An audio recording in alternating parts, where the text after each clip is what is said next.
habría que entender qué estaba pasando.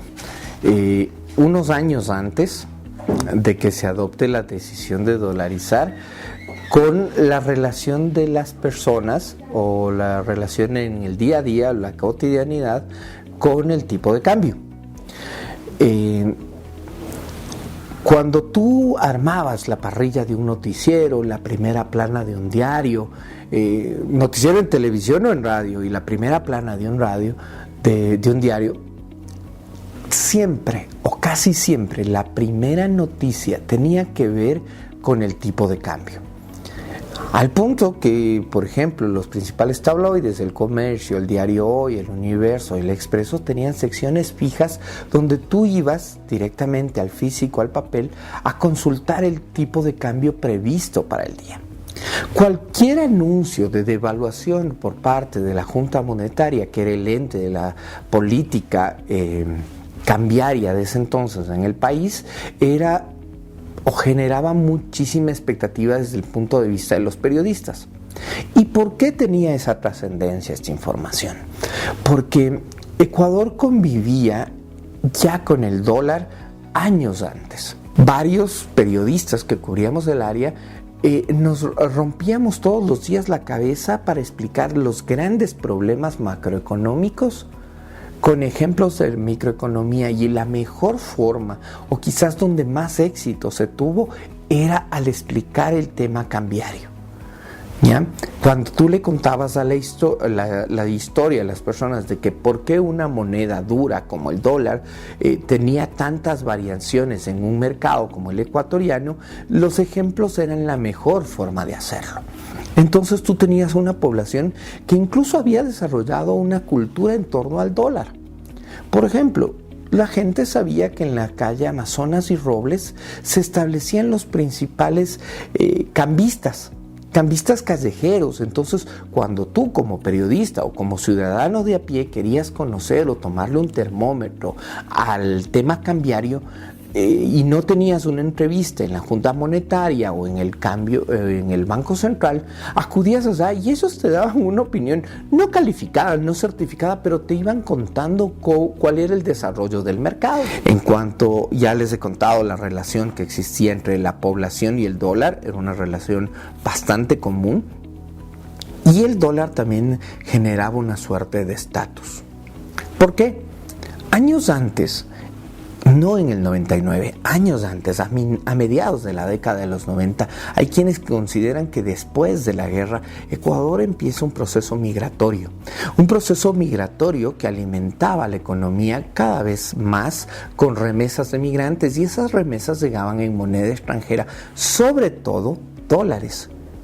Entonces el dólar era una moneda que permitía tener un mayor poder adquisitivo y les permitía también generarse una suerte de estatus. Cuando hace 20 años, en enero, se anuncia, el 9 de enero, el presidente de la República anuncia la adopción de este sistema de dolarización, si bien es traumático, no era algo inesperado, era algo que se veía venir. Si tú revisas los archivos de noticias que dan cuenta desde septiembre del 98, tú ya venías con una inestabilidad en el mercado cambiario que hacía que todos los días la noticia, el dólar se disparó, el dólar se estabiliza, Ecuador acude a las reservas para ingresar más dólares a la economía y así estabilizar el precio de la moneda. Esos eran los titulares y los análisis que se hacían en cuanto a las noticias, y se veía venir una medida así, una medida de shock, una medida dura y fuerte, sí. No con esto estoy diciendo que haya sido planificada. Hay quienes dicen, conocedores de la historia, que no fue planificada, y hay quienes sostienen a que sí. Entonces, desde el punto de vista de la población, sí hubo un shock. Desde el lunes siguiente, cuando tú ibas a pagar los almuerzos, te decían, ¿cuánto cuesta? Cuesta el almuerzo $2 o $1. ¿Ya? Había almuerzos de $1. Entonces la gente todavía decía, 25,000, pues está carísimo, si yo pagaba 10,000 por... Entonces la dolarización también tuvo un primer arrastre de precios hacia arriba. Todo costaba $1. ¿No? La fraccionarización de los precios fue algo que, primero, por la dificultad de dividir y de sacar las proporciones, es algo que le costó muchísimo más a la población que adoptar la moneda en sí.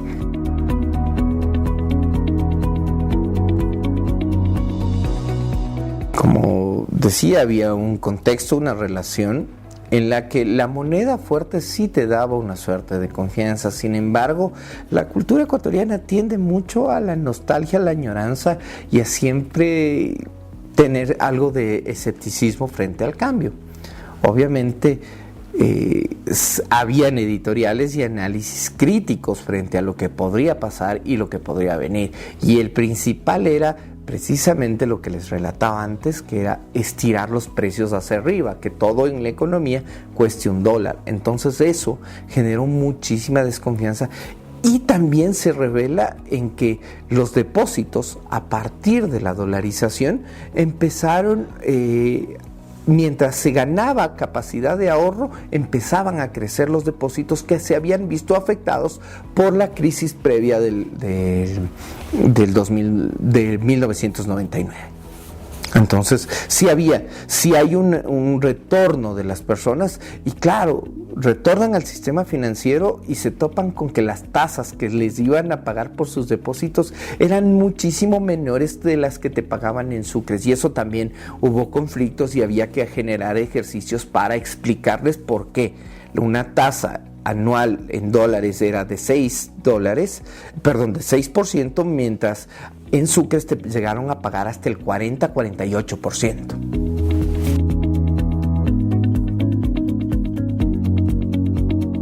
La evolución de los depósitos de por sí ya es un indicador, desde lo que ocurre en 1999, entre el 98, 99 y parte del 2000, con una corrida y pérdida de credibilidad del sistema financiero frente a los depositantes, empieza a revertirse a partir de la adopción de la dolarización. Creo que es simplificar mucho el análisis. Hay otros factores que también contribuyeron en eso, pero sí, si nos quedamos en los números, se nota claramente una recuperación de la confianza a través del crecimiento de los depósitos. Pero esto no necesariamente se le puede atribuir a la dolarización, sino al hecho de que se establecieron nuevos controles para la banca, se establecieron nuevas reglas, se empezó a criticar el papel de los bancos y los créditos vinculados. Entonces, una vez que un banco lograba tener una calificación internacional AA, AAA, con positivo o plus, te generaba mayor confianza. O sea, el hecho de que los bancos publiquen sus calificaciones de riesgo era más un incentivo que la dolarización per se.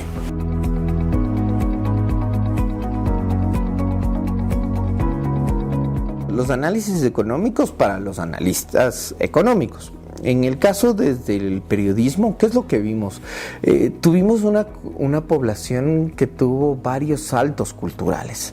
El hecho desde que Ecuador se convierte en un mercado atractivo para los futbolistas extranjeros, porque venían acá a ganar en dólares. Entonces tuviste una serie de contrataciones de futbolistas que antes era impensable que llegue acá. Que llegue Alex Escobar a jugar a la liga era impensable, pero también era atractivo para el futbolista cerrar sus últimos años de carrera ganando en dólares.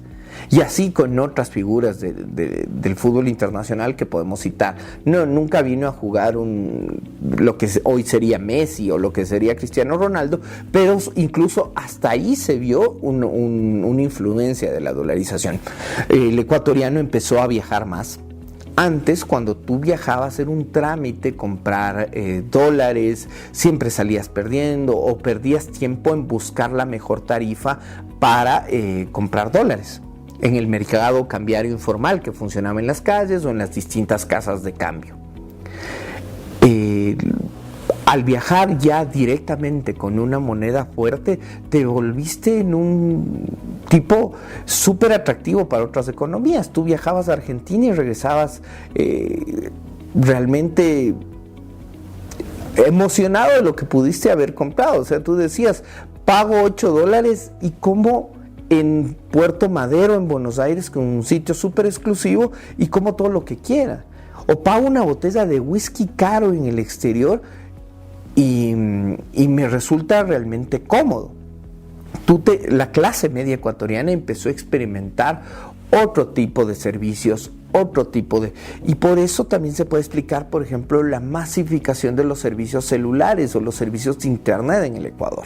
Cada vez más tenías acceso, porque al ser servicios internacionales que se brindaban sobre todo por multinacionales, se cotizaban en dólares, y eso le facilitó muchísimo el ingreso de este tipo de servicios a la economía ecuatoriana. Si es que se lo compara, por ejemplo, con Colombia, con Perú, con Bolivia, con otros países de la región, Ecuador tiene muchísima más difusión de este tipo de servicios, producto de que su población maneja una moneda fuerte. Pero eso también nos ha hecho quizás consumidores de muchas cosas en el exterior. Las personas que no se dan cuenta que la dolarización que nos dio esa estabilidad, ese poder de compra afuera, no se dan cuenta que lo peor que podemos hacer es empezar a comprar hasta el papel higiénico en el exterior, porque estamos sacando los dólares y ya no tenemos la misma capacidad de ingresar dólares a la economía ecuatoriana a través de exportaciones.